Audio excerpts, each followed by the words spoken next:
À première vue, la côte est de l'Angleterre ressemble à n'importe quelle autre.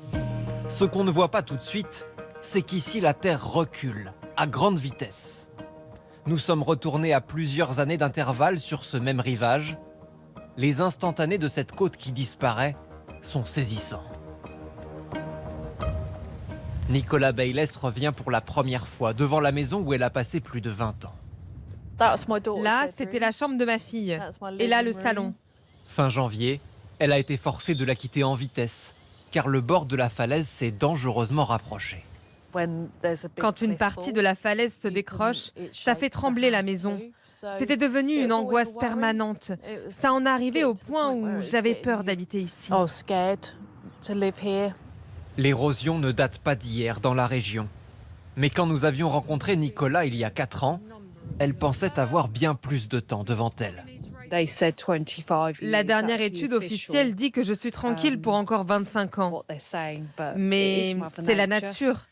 Et si ça continue comme ça pourrait arriver beaucoup plus vite. Elle ne croyait pas si bien dire.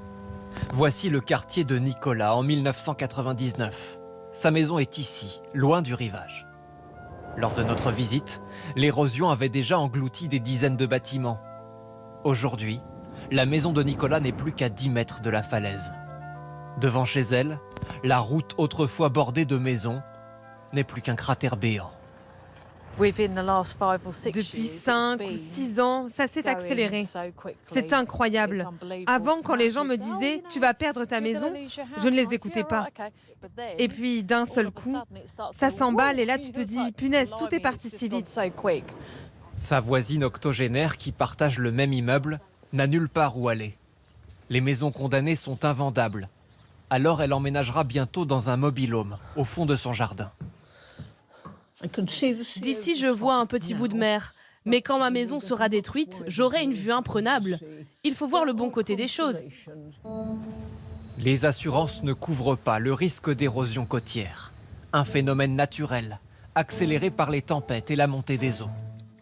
Dans cette cité balnéaire voisine, 64 habitations ont déjà été détruites face à l'avancée de la mer. Il y a 2 ans, nous filmions cet habitant, un irréductible qui venait de déplacer sa maison en bois, la reculer pour la sauver. Vous quitteriez ce cadre, vous? Pourquoi je devrais partir? Mais en moins de 2 ans, une dizaine de mètres supplémentaires ont disparu. La route qui desservait la maison s'est effondrée. Lance Martin a été contraint de partir, comme nous le raconte un de ses voisins. C'est triste. Je me suis toujours dit que tant que Lance était là, nous avions une chance. Il se battait pour ça. C'était le rempart auquel on s'accrochait. Mais il a fini par lâcher prise, lui aussi. Sans route, les riverains sont maintenant privés de courrier, de ramassage des ordures. Cela fait des années qu'ils réclament une digue de protection comme celle-ci pour atténuer les effets de l'érosion. Des travaux coûteux, or les autorités attribuent les financements selon la valeur des maisons menacées. Si nous avions eu des maisons de millionnaires, il y a longtemps qu'elles auraient été protégées. Nous nous battons contre ça. Ces critères sont foncièrement injustes. Les autorités s'en fichent de nous. Nous payons nos impôts. Pourquoi personne ne nous aide? À ce rythme, la Grande-Bretagne pourrait voir disparaître 100 000 maisons d'ici 50 ans. L'équivalent d'une grande ville rayée de la carte par l'érosion.